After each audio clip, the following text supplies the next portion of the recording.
My friends, we gather today not to learn something new, but to remember what has always been true. For centuries, mankind has lived under a gentle but persistent illusion, an illusion that has shaped our prayers, our fears, and our deepest desires. We have believed that God is with us. We have believed that somewhere, somehow, just beyond the reach of our fingertips, there is a presence moving toward us, guiding us, helping us, if only we can attract it, if only we can please it, if only we can call it into our circumstances. But let us pause and look within for a moment. When you say, God is with me, who is the me that God must come to? Who is this separate being standing outside the divine embrace? The moment you say, God is with me, you have already accepted a duality that does not exist in spiritual reality.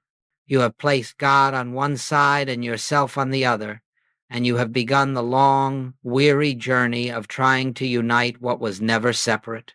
This, my friends, has been the central misunderstanding of the spiritual life. We have imagined a God who travels, a presence that comes and goes, a love that responds to our cries only when we have prayed hard enough or lived well enough. And because we believe this, we live in fear, we live in self-doubt, we live in a constant state of trying to get what is already ours. Let us begin right here, at the opening of this work together, with a truth that can dissolve a lifetime of seeking. God is not merely with you, God is being you, the very life that beats your heart, the intelligence that animates your mind, the love that longs to express through you that is the presence you have been calling God. It has never been outside you. It has never been distant. It has never been separate. You see, the spiritual journey is not the attempt to bring God closer. It is the quiet recognition that God could never be absent. The kingdom you have searched for in the heavens, in the scriptures, in the rituals of religion, is the kingdom that Jesus said is within you, not as a poetic idea, not as a hopeful metaphor, but as the literal truth of your being. And so, as we begin today, let us set aside the old belief that God must come to us, or that we must reach out to God. Let us rest in a deeper reality. The presence you seek is the very consciousness by which you are aware in this moment. It does not move toward you. It expresses as you. We are not here to invite God into our lives. We are here to awaken to the life that has never been anything but God. Let us go deeper now. If we are to understand the nature of this presence that lives us, we must return to the simplest of all spiritual statements, a teaching so clear that only the human mind could have complicated it. When Jesus said the kingdom of God is within you, he was not offering poetry. He was not speaking symbolically. He was revealing the central fact of spiritual life, that the fullness of God, the wholeness of God, the infinitude of God, is not a distant realm to be reached after death or earned through righteousness. It is the very essence of your being in this moment. The kingdom is not something you travel toward. It is not something you acquire. It is not something that descends upon you when your prayers are perfect enough. The kingdom is the divine consciousness expressing as the life you call I. And because this kingdom is within you, every attempt to seek God outside yourself must fail. You cannot find what you already are. You cannot import the presence that is already shining at the core of your being. This is why so many seekers wander endlessly. They read more books, attend more meetings, recite more prayers, all in the hope that God will draw near. Yet Jesus says, look within. Look where you have never thought to look. Look beneath the thoughts, beneath the emotions, beneath the sense of a personal, separate self, and there you will find the kingdom that has never left you. You see, the world has reversed the teaching of the Master. We have made the kingdom a future reward, a distant heaven, a spiritual landscape somewhere beyond the clouds. But the Master placed it exactly where it had always been within you. And when he said, "The Father and I are one," he was not describing a relationship unique to himself. He was revealing the universal truth of being. The divine nature is the root of every life. This kingdom is not something you enter. It is something you awaken to. It is not something God establishes later. It is what God has established now. Your task is not to climb toward it. Your task is to remove the veil of separation in your own consciousness. And what is that veil? It is the belief that you are a human being trying to reach a divine presence.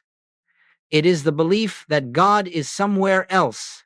The moment this belief is released, even for a single breath, you begin to sense the stillness, the peace, the completeness of a presence that has never been absent.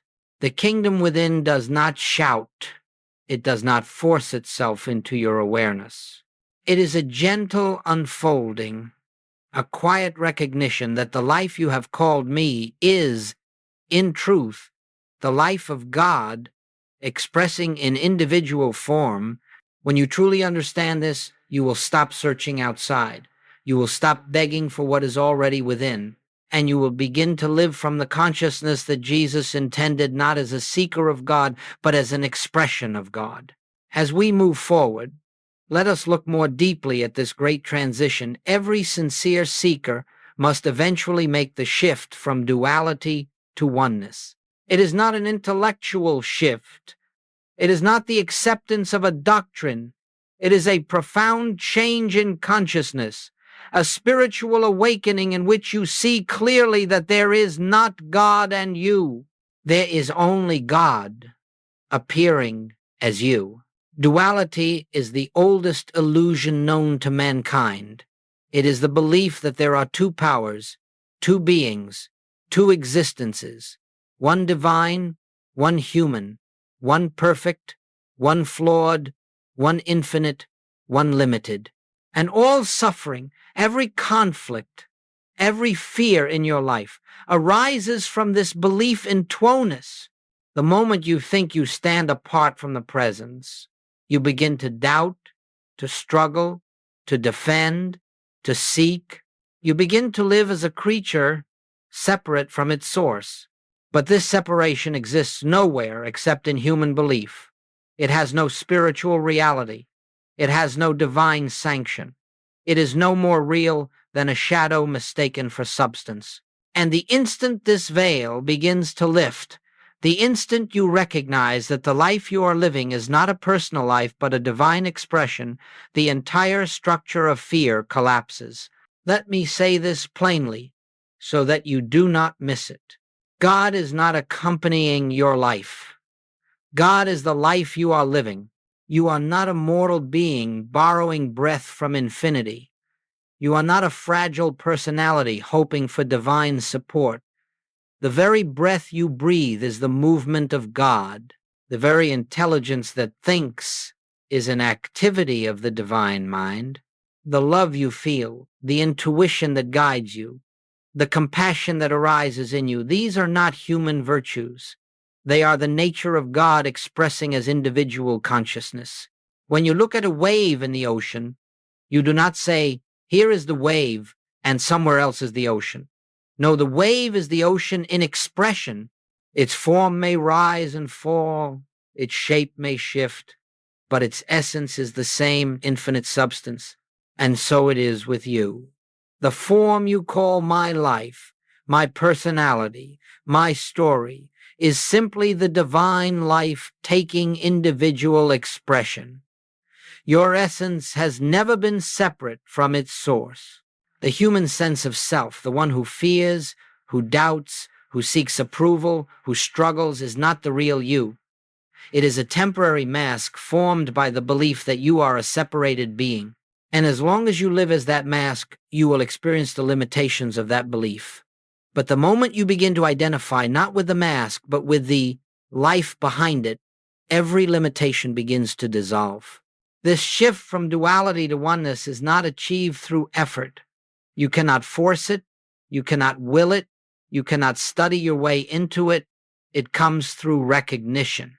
It comes through the quiet inner knowing that what you have called I all your life is in truth God appearing as you. And when this recognition dawns even faintly, you will discover that fear has no foundation. You will discover that lack has no cause. You will discover that illness cannot touch the truth of your being. For all of these belong to the belief in separation, and once oneness is glimpsed, the power of separation begins to fade. My friends, this is the turning point of the spiritual path. Everything you have sought outside yourself begins to reveal itself within. Everything you feared begins to lose its voice. And everything you hoped God would do for you begins to unfold naturally as the activity of the divine presence. That is your life. You do not become one with God. You awaken to the truth that you have never been anything else. Let us continue, and let us approach a point that may seem subtle, but upon which the entire spiritual life rests. For many sincere seekers, the phrase, God is with me, has been a source of comfort. It has carried them through hardship. It has soothed their anxieties and strengthened their hope. But I must tell you gently, yet truthfully, that this statement is still rooted in the very belief that keeps you from realizing the fullness of your spiritual identity. To say God is with me is to affirm a presence that moves in and out of your experience. It assumes a proximity that can grow stronger or weaker depending on your behavior. It suggests a God who responds to your prayers, who comes when you call, who arrives when you are worthy, and stays away when you are not. And though this idea may feel comforting to the human mind, it is also the source of fear, guilt, and insecurity. As long as you believe God must come to you, you will fear the moments when you cannot feel God. You will interpret every difficulty as distance from the divine. You will judge yourself by your emotions, your moods, your circumstances, believing that God is nearer when life is easy and farther when life is hard. And when prayer seems unanswered, you will assume failure not in the prayer, but in yourself. This is the tragedy of God is with me consciousness. It still assumes too. It still imagines a universe where God must travel, must approach, must respond. But God is not a visitor. God is not a presence that steps in and out of your life like a shifting shadow. God does not arrive. God does not depart. God does not draw near. God does not withdraw. These movements exist only in human belief, never in spiritual reality. The divine presence is not with you, it is you. It is the life you call I. It is the mind by which you think, the love by which you feel, the being by which you exist. And when you settle into this truth, even for a moment, fear begins to vanish. For how can you fear losing what you cannot be separate from? How can you worry about God's absence when God is the very essence of your being? How can you plead for help from a presence that is the inner light of your own consciousness? You see, the danger in the phrase God is with me is not that it is false. It is incomplete. It is the first step of awakening. But it cannot be your home. If you linger there, you will forever walk the path of the beggar, the seeker, the one who hopes God will hear, will come, will act. But the moment you awaken to oneness, you discover that God is not your helper, God is your identity. This does not make you God, for the ego cannot contain the infinite, but it reveals that the infinite is expressing itself as you, through you, in you, and as the very substance of your being. Once this dawns, the whole structure of petitionary prayer collapses. There is no longer a God to convince, no longer a presence to summon, no longer a blessing to chase. There is only recognition of what already is. To mature spiritually is to move from seeking God's nearness to realizing God's nature. It is to exchange the insecurity of duality for the peace of oneness. And this shift transforms everything, because it removes the central illusion that has kept you living as a separate creature trying to reach the divine. My friends, if you hear nothing else today, hear this. You cannot lose God. You cannot lack God. You cannot be distant from God, because God is not something added to your life. God is the life itself. The day you stop asking for God's presence is the day you begin to experience it. Now we come to a central pillar of the spiritual life, one that must be understood if you are to live in freedom rather than fear. For centuries, prayer has been built upon the assumption of lack. God, please give me this. God, please heal me. God, please fix my circumstances. And the more intensely we desire, the more passionately we plead, the more exhausted we become, because all supplication begins with a silent confession. I do not have what I need. But the spiritual life, the life that Jesus revealed, the life that the mystics have lived, the life the infinite way invites you into, is not founded on lack. It is not founded on asking. It is founded on recognition. Recognition is the quiet realization that everything you have asked God to give you has already been given. Recognition is the understanding that you cannot seek the presence, because the presence is the very ground of your being. Recognition does not beg, it acknowledges. Recognition does not reach, it rests. Recognition does not attempt to change God, it allows God to reveal the truth already present. You see, all supplicating prayer assumes a God outside yourself who must be persuaded. But recognition knows that God is the very life you are living, and that nothing needs to be added to that life. What is needed is not divine intervention, but spiritual awareness. This is why Jesus said, "Your Father knows what you need before you ask." How could this be true unless the divine presence already fills every space of your consciousness? And if that presence is already complete, already perfect, already fully expressing its wholeness, then what prayer could you possibly offer that would improve upon what God already is? And so the prayer of recognition is simple. It begins with stillness. It begins with the willingness to stop trying to achieve what is already true. It begins with a pause, a breath, a moment of surrender in which the mind ceases its frantic activity and yields to the deeper knowing within. In that moment, you do not say, "God, please be here." You rest in the awareness God is the very presence of this moment. You do not say, "God, please heal me." You rest in the awareness. The life functioning in me is already whole. You do not say, "God, please guide me." You rest in the awareness. Divine intelligence is the mind by which I think. Recognition is not a technique. It is not a ritual. It is the natural state of consciousness once separation has dissolved. And every time you return to recognition, even for a few seconds, you are stepping into the kingdom. You are dropping the illusion that you stand outside your own source. Understand this. Supplication reinforces the belief in a limited, needy self. Recognition reveals the truth of the self that has never needed anything because it has never been separate from its own infinite supply. Let me offer a simple way to begin. Several times during the day, stop for just a few breaths and allow this inner truth to arise. The presence I seek is the presence I already am. You need not say it loudly. You need not say it perfectly. You need not feel anything at all. Simply acknowledge.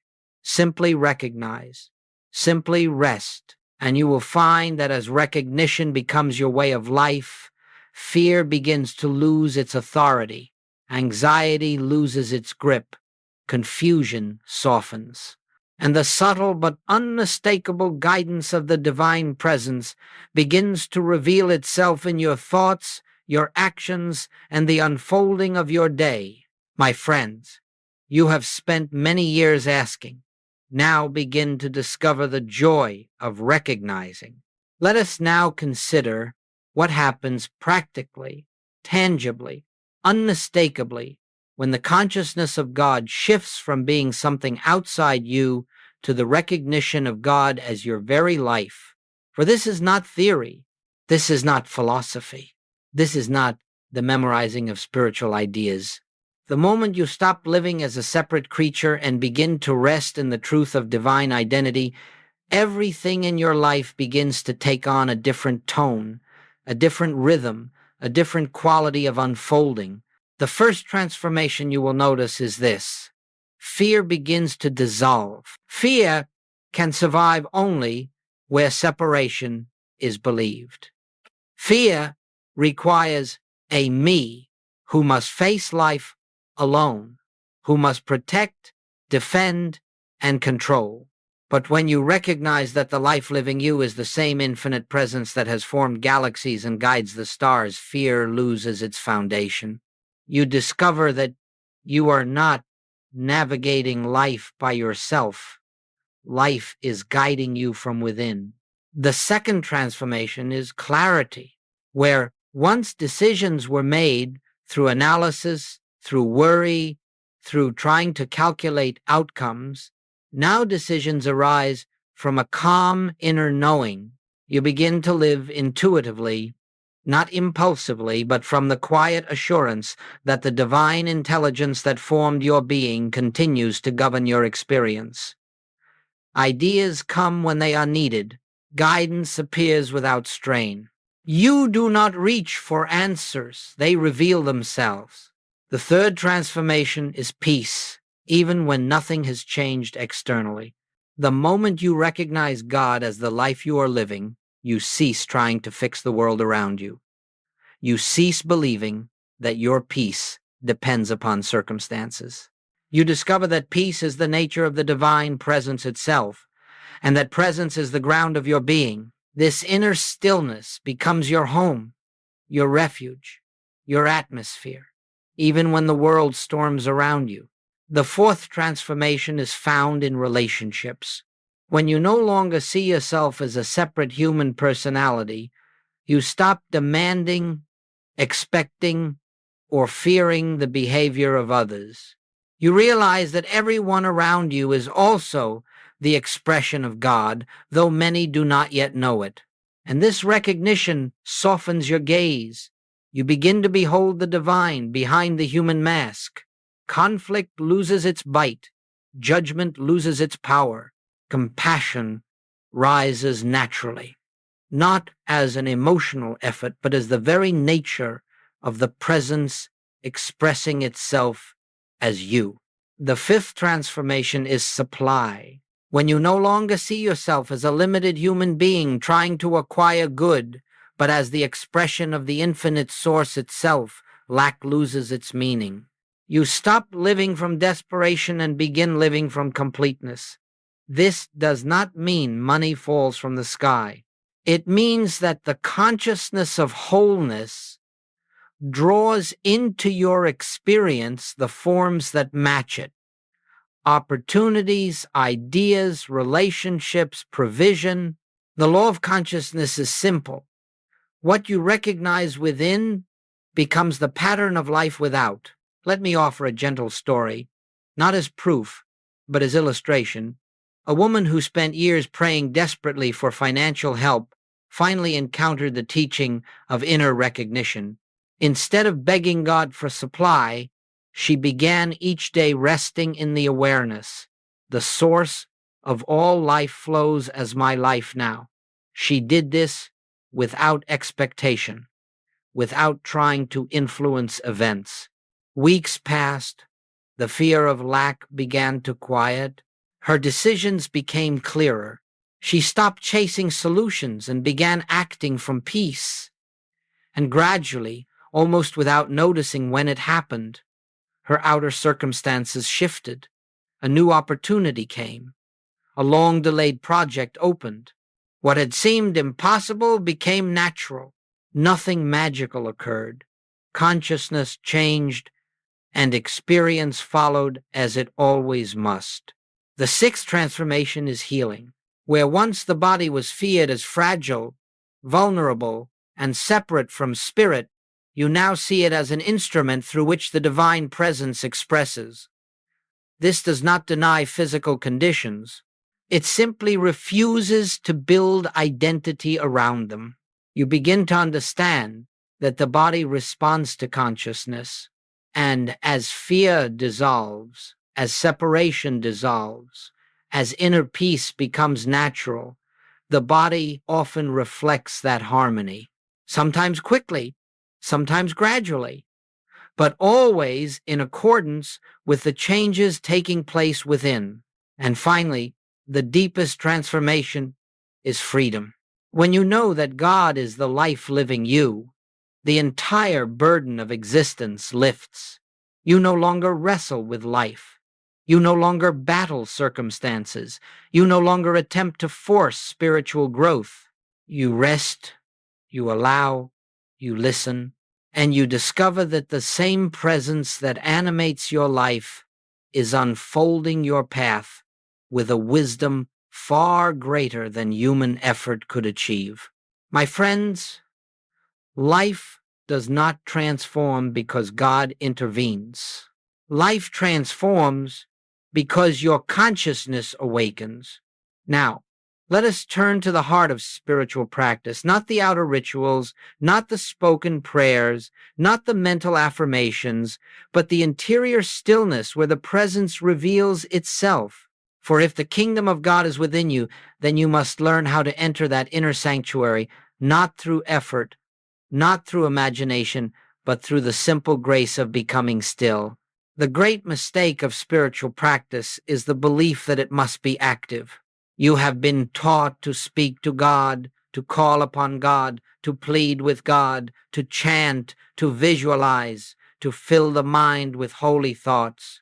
But the mind that tries to reach God is the very thing that obscures God, and the noise of human thinking is the veil that hides the silence in which the divine presence is known. Therefore, the highest spiritual practice is not doing, it is undoing. It is the quiet release of mental effort. It is the cessation of trying. It is the surrender of the belief that you must achieve something, feel something, or create spiritual experience. True meditation is not an act of reaching for God.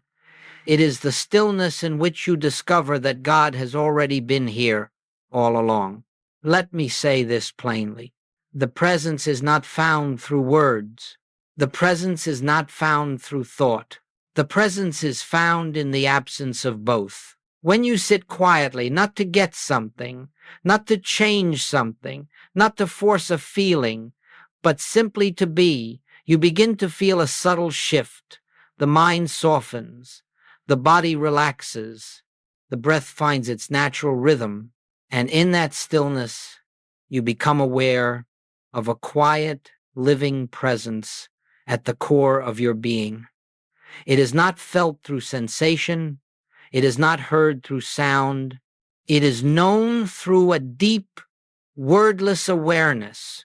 This is the secret of meditation as taught to those who truly sought illumination. Be still and let God reveal God. And you do not need an hour. You do not need a sacred space. You do not need a perfect mind. You need only the willingness to stop just for a moment and to rest in the truth that the life within you is divine.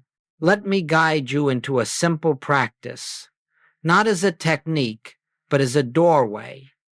Wherever you are, perhaps as you listen now, allow yourself to pause.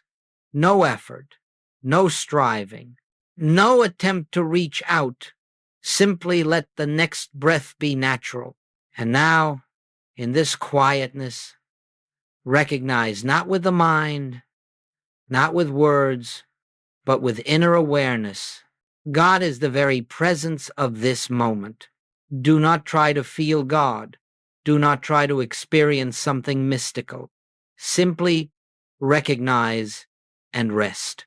This is the beginning of silent union. This is the entrance into the kingdom. And when practiced consistently, 3 seconds here, 5 seconds there, a minute during moments of stillness, this inner silence begins to weave itself into your entire day. It becomes your atmosphere. It becomes the ground upon which your thoughts and actions unfold. You will discover that the less you try, the more you become aware of the divine presence. The quieter you become, the more guidance arises.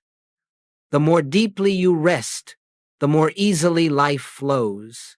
For silence is not empty. Silence is filled with the divine activity that human effort cannot produce. Let me share something essential. You do not meditate to bring God into your life. You meditate to become aware of the God who has never left. This practice of silent union is not escape from the world, it is entry into reality. It does not remove you from your responsibilities, it empowers you to meet them with clarity and peace. It is not something you do in addition to life.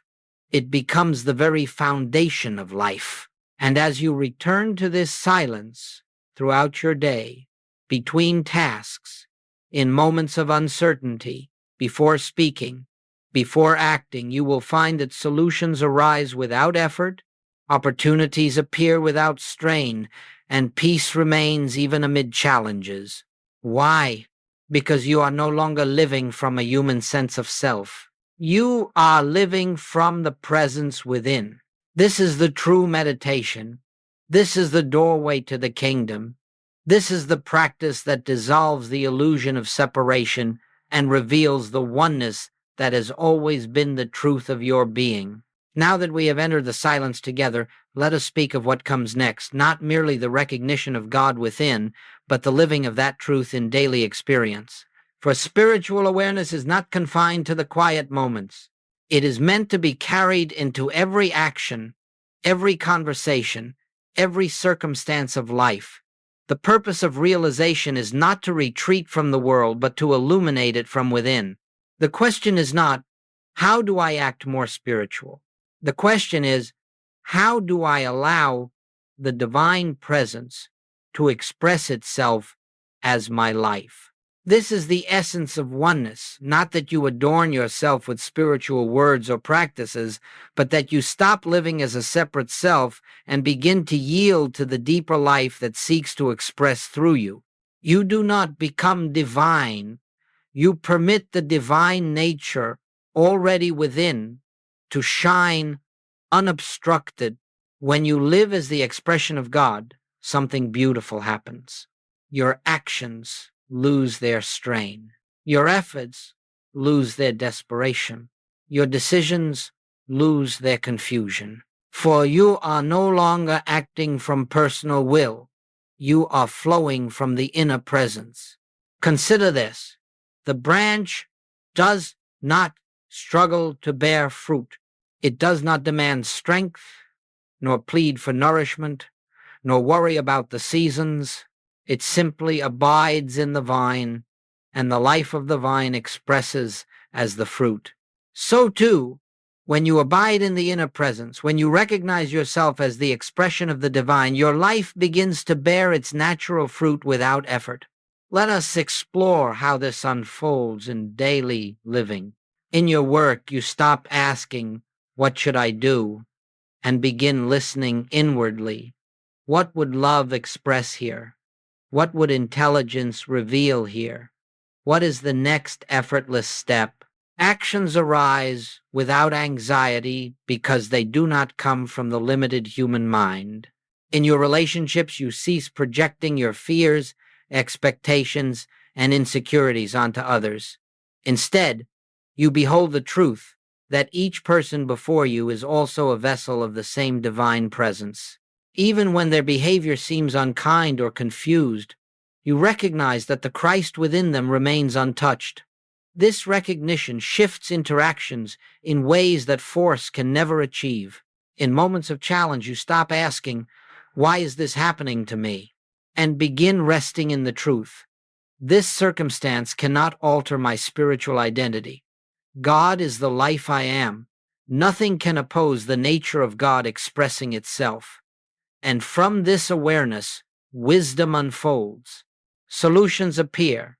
Strength arises.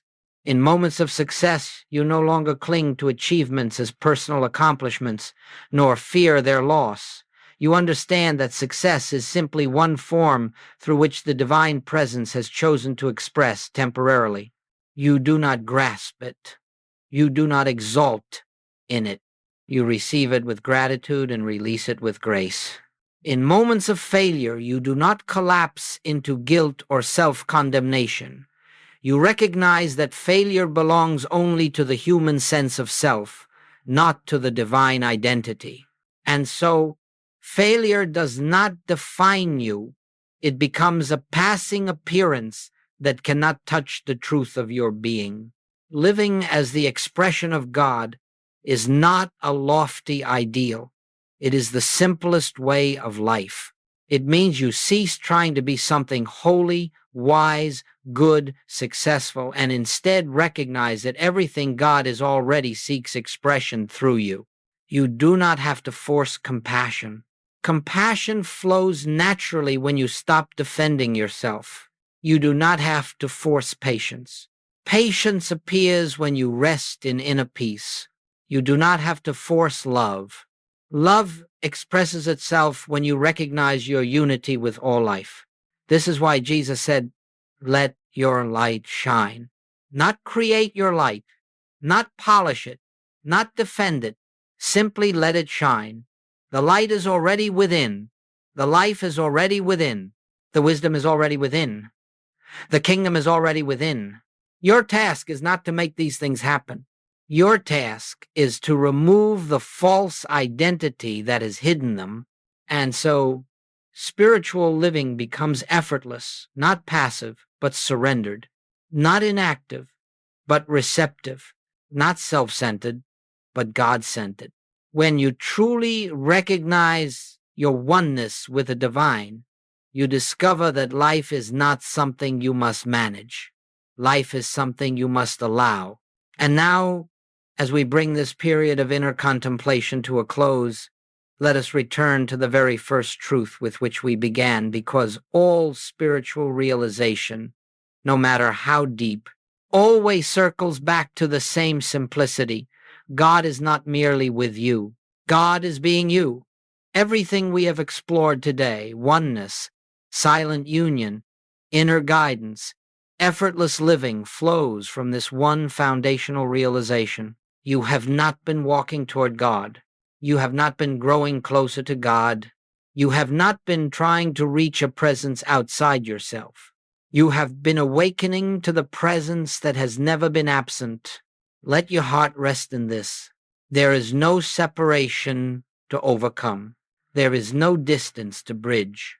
There is no journey to complete. The divine life is the very essence of your being. The kingdom is not reached by effort. It is revealed by recognition. And recognition is not a dramatic revelation. It is not an emotional experience.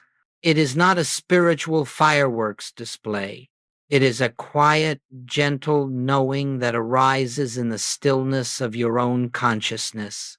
I and the Father are one, not two, not near, one. Whenever fear arises, you return to recognition. Whenever anxiety stirs, you return to recognition. Whenever the mind insists on separation, you return to recognition. Not through force, not through effort, not through repeated words, but through the quiet awareness that the life you are living is divine in origin, divine in nature, and divine in expression. Let this be your practice going forward. Before each activity, pause for just a moment, not to ask God to come, not to seek help from a distant heaven, but to acknowledge God is the presence of this moment. When facing a challenge, pause and recognize. My life is not separate from the infinite. When feeling uncertain, pause and know the mind by which I think is God in expression. When feeling unworthy, pause and remember. Nothing I have done, nothing I have feared, nothing I have believed has ever changed my spiritual identity. And when you forget, as all of us do, simply return again. There is no condemnation in forgetting. There is no failure in drifting. There is no judgment for falling back into human patterns. The spiritual life is not a path of perfection, it is a path of awakening. Each time you remember, the veil thins. Each time you recognize, the light grows stronger. Each time you rest in the presence, the illusion of separation weakens. And eventually, gradually, naturally, the truth becomes your home, your atmosphere, your way of living. You no longer try to remember God. You no longer struggle to find God. You simply know, and from that knowing, everything in your life begins to unfold with the effortless grace of the divine presence, expressing itself through you. So let us end where all true spirituality begins, with quiet recognition. Wherever you are, in this very moment, simply rest in this truth. The kingdom of God is within me now. The presence of God is the life I am. I am, and always have been, one with the infinite. My friends, may this recognition accompany you gently into the next breath, the next step, the next conversation, and the next unfolding of your life. Not as a technique, not as a belief, but as the living truth of your being.